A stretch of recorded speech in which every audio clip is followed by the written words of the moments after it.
I have been having a bad couple of days, and you already know that if you watched my last video. But since the last time we talked, I have been using some mind magic to make sure that those bad days doesn't turn into a bad week, and that is what I will be sharing with you today.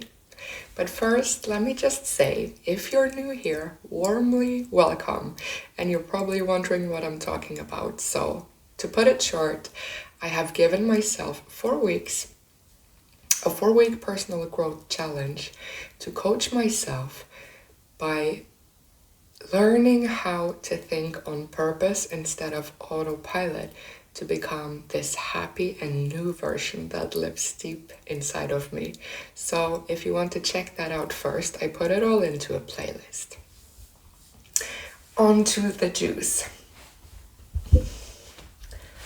So yeah, I have been having some bad days. And luckily, I know enough about how the brain works now to know that these days can very easily turn into a bad week if I don't do something to change my focus. Because the mind works like a snowball. It loves to keep focusing on what I'm already focusing on. So if I'm feeling bad because I have been thinking bad feeling thoughts, it will most likely continue to do that until I find some way to make it focus on something else. So that's what I've been using these past couple of days to do. Because I don't want these bad days to go on for an entire week. I have been there and done that for months and months in the past. I am over it, okay? So the first thing to feel better about this is to just acknowledge to myself that it's okay that I've had these bad couple of days. It isn't the end of the world, so I don't need to be thinking about it, because I'll start by telling you what definitely doesn't work to get out of the rut and to get out of these bad days. This is the recipe for disaster. Thinking, oh, I'm feeling so bad lately, but I don't want to feel that way anymore. How can I stop feeling bad? How can I make myself focus on not feeling so bad all the time, because it feels so bad to feel bad and it's so unfair, etc., etc. So I need to find a way out of these bad feelings. Been there, done that. It doesn't work. And the reason why it doesn't work is because we are just, with these thoughts, feeding our mind the fact that I have been feeling bad, I don't like feeling bad, please make me stop feeling bad. But all our minds can hear is feeling bad, feeling bad, feeling bad, feeling bad. So we just continue to feed it with bad feelings. That is not working, okay? So just get that out of the way. And that's very typical for us, or at least for me. I am so much in my head all of the time, and as you know by now, I'm very into finding ways to feel as good as possible, because I know it's the best thing I can do for myself. But since I'm so much in my mind, I try to use my mind to fix things all of the time, but I know now that doesn't work. But I used to be like very sick and tired of being sick and tired, and then I just focus on how much I hate the feeling of not being happy or content. And of course that is what will make a bad day into a bad week, because then we just keep focusing on the fact that we're feeling bad. It won't help us. And I'm so glad I've realized this. And it sounds kind of duh, of course, but if you think about it, isn't that typical for most of us? We experience something we don't like out there or in here, and then we just spend our thought energy on thinking about the fact that we are not pleased with that experience. That's I think that's our autopilot focus. And that is why so many of us just go through most of our lives feeling mediocre at best, right? But I know now what does work for me, and I think it might work for a lot of you, or most of you, or all of you as well, which is this time I actually allowed myself to bring my notebook because my last video was all over the place. So a few notes to self here. I'll sum it up in 4 words first and then I go into them. What works is break the momentum, find relief, reframe, and then reflect. So first step is breaking the momentum. And I have been talking about that in several ways, but breaking the momentum is the same as getting out of our minds, right? If I am thinking about a lot of things that's making me feel bad, I can't fix that with my thoughts because they are very negatively focused. So I need to break that mind momentum and just get out of it, get out of my head. So that's when I will use these distractions, for example, that I've been talking about, like listening to some music, taking a nap, going for a walk, putting on TV, whatever. The whole point is to realize that, oh, I'm trying to fix this with my mind. But my mind is what made me feel bad in the first place, and it has this whole momentum going.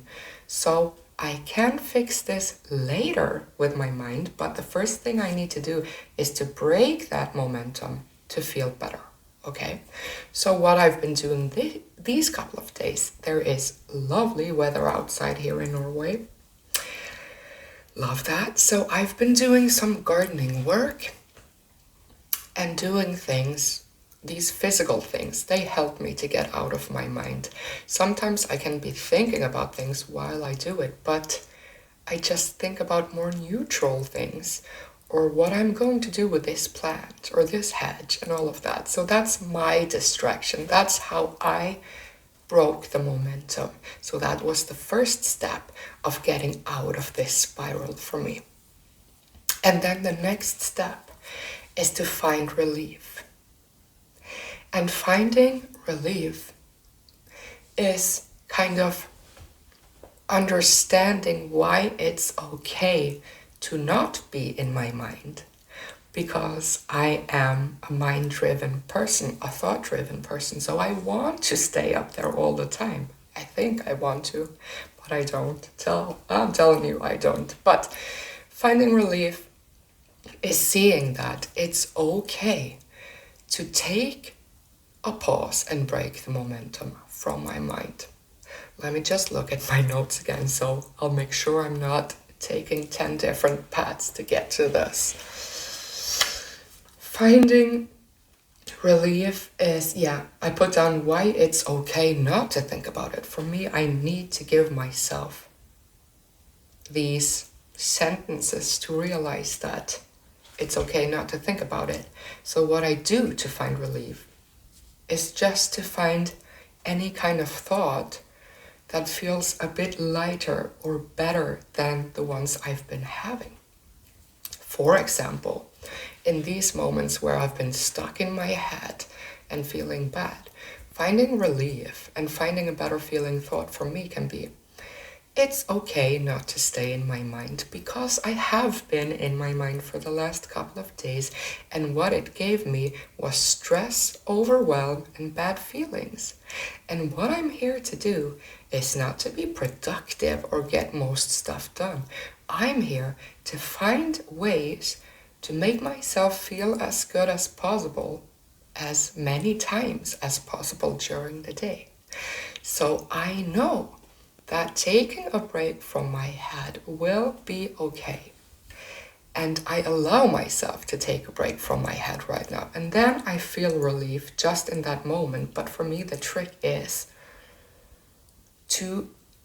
I need to talk to my mind like a child, I need to tell my mind, I know you think I should stay with you right now, but for all of us, me and my 13 personalities, it is better if I take a break, because I know that I think or believe in this moment that I can feel better by using my thoughts. But in this moment, that won't give me relief. I need to take my mind off all of these things to find relief. So finding relief is just finding these better feeling thoughts, these lighter thoughts that allows me to go ahead and do whatever I want to do to step out of this whole thing. To make my mind agree with me, okay, I will give you a pause from this for a while. That is how I find relief. So first I broke the momentum, and then I found relief. And then I go over to reframing.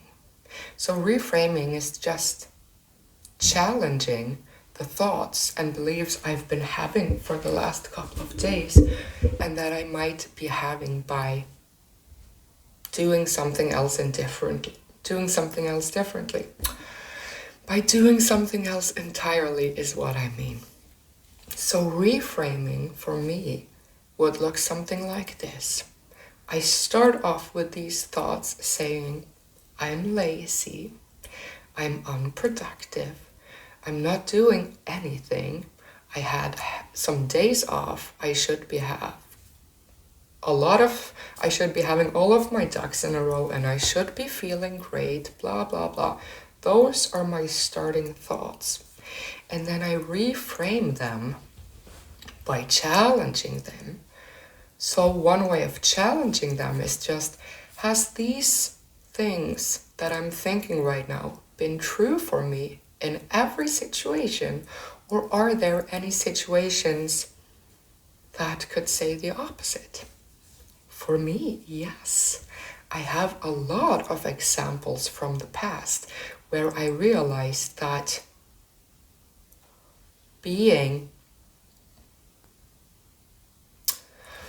trying to get things done is not the best way for me to feel good.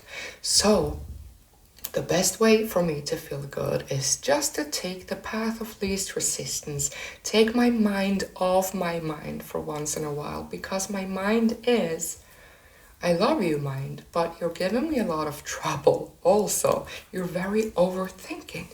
So I have seen enough proof in my past to know that taking a break from everything I'm thinking about that I should be doing and just not do it and not think about it is actually not lazy. What it is very productive in a way that makes me feel better, which is my main goal. This is what I constantly need to remind myself of. My main goal isn't to get a lot of things on my list done and then I can feel good. That's what I've been thinking for most of my life. But what I'm trying to do here is finding ways to feel good without this list. Just feeling good in whatever way comes to me. Not dependent on what I've done or not done. So that's how I reframe. Let me see if I put anything else in my notes before moving on. Yeah, I put being lazy or unproductive is not being unproductive, and it's not being lazy. It's taking the path of least resistance to whatever way I can feel better in the moment. And I challenge also my thought, because I have a belief that says, obviously, I feel good when I have gotten all of my chores done in a day and I can cross them off my list. So then I needed to challenge that belief. That was actually the biggest belief for me to reframe, because that is what's keeping me feeling bad all the time, is that I can't seem to find space to allow myself to feel good before I've done that and that and that and that and that. And so I just feel bad until all of these things are done, and then I feel good for 2 seconds, and then new thoughts about the next things to be done keep popping up, right? So that is a belief I'm holding, because if I didn't hold that belief, I wouldn't be so obsessed with having to get stuff done, right? So I challenged that belief. Doing things and getting them out of the way makes me feel good. Well, honey, is that always true? Do you always feel good after you've done shit? No. I feel good for 2 seconds, but then I just get new things to get done. So it doesn't help me. It actually just gives me more things to worry about. Reframe. And then I just continue until the reframing looks really good. So I went from these steps to then taking some time off my to-do list and taking my time off my thoughts makes me feel good. That is the exact opposite of my starting belief, which was related to doing things. But then I reframe it and actually end up with this exact opposite sentence that tells me, obviously, your old belief hasn't made you feel good. Ever. Barely for a couple of seconds, but then it just gives you more. So what actually makes you feel good is forgetting about that entirely.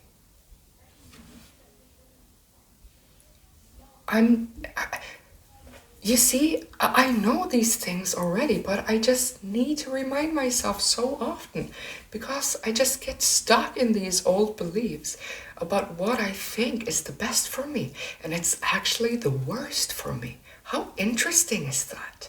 How interesting is that I can sit for 2 days straight and just worry and think about all the things and stuff I should have been doing and then crossing off my list because then I would feel good. But everything about it makes me feel bad. Honestly. So that's the reframing part. And then I go on to reflecting. Often I do this in the end of the day, but here I've also been doing it while I'm doing my garden work and all of these things that I have allowed myself to do by going through these steps and making myself see that it's actually a good thing for me to pause everything that I think is good for me. Everything is about that. I need to team up with my overanalyzing mind because it has a really hard time believing in my personal growth challenge. It has a really hard time believing that it doesn't matter what I do, the only thing that matters is how I feel. My mind has a hard time getting around to that. So all of these steps is basically about me telling my mind why it's okay. And then I reflect on it. While I do these things, or especially when I go to bed, I reflect on the fact that I've been feeling bad for a couple of days. Not in a way that makes me feel bad about it, but in a way that lets me see what I've learned from it, what I've gained from it. And I think to myself that, okay, this whole challenge of mine is learning to choose my thoughts and focus on purpose instead of my autopilot, right? So that means I actually have to get to know my autopilot first before I can do that, like really do that. And what I've been doing these couple of days where I've been feeling bad is getting to know my autopilot. What I've been feeling the last couple of days is how my mind works on autopilot when I don't find ways to allow it to focus on better feeling thoughts. So of course that is so important and so valuable for me in this experiment, because I wouldn't know what I want in the future if I didn't know what I don't want. So these couple of days have been letting me very strongly know what I don't want, the things that I want to rid myself of as I step into the new and true me in these 4 weeks. of course, I need to have that experience. Because if I don't really know what's bothering me and what's not working for me, how can I do something with it? And again, it's just something that might seem like silly, but it's making such a big difference, because I could go to bed getting stuck in a loop, thinking about, oh my God, I've been feeling so bad. I shouldn't be feeling bad because I'm in this experiment to feel good. Blah, blah, blah. What that would give me the next day feeling bad as well. But instead, I still think about it, but I think about it in an entirely different way. And I'm able to think about it that way because I stopped the momentum, because I found relief, and because I reframed. So these are quite important steps to make that space in my overthinking mind to just, I have stripped away all of these negative or limiting beliefs during the day. So when I come to the evening and I will think about it, I can reflect from a place of seeing that this is helping me. This is what growth actually looks like, getting to know myself. So now I know what my biggest challenge is. And I also know what it looks like and feels like when I just let my mind control me. And I don't want that. So I know I don't want that. And therefore I know I want the opposite. I want to be able to be chill and calm and just go where the wind takes me without having to think about, no, I can't do that because I have to do this or blah, blah, blah. I want to rid myself of that and find peace and calm and happiness in just feeling freedom. Because my main my main value that I want in my life is freedom. Freedom to do what I want, to experience what I want, when I want it, with whom I want it. That is like my main goal. But when I have that freedom now, I don't really know how to enjoy it, because my mind thinks that this freedom is just more room for me to get stuff done. But I don't want to think about more stuff to be done. I want to fully enjoy that freedom, knowing I can do that whenever. I'm just here to live my life. That's what I want. And I know this now because of these bad days I was having. I wouldn't actually know this clearly if I didn't experience those bad days and could reflect on what value it provided me. So now I know when to notice when that comes back, and I know that the last time that came, I just sat there in it and I just spiraled downwards. So now I will easier and quicker stop the momentum, reframe it, and then reflect on it. And today I am feeling so much better. I'm feeling so much lighter. And it's still a day off because it's the weekend. And I am enjoying it. And I'm going to enjoy it. And if there will be moments, there probably will be moments where my mind doesn't want me to enjoy it, I will come back to this. It's working. Thank you. See you next time.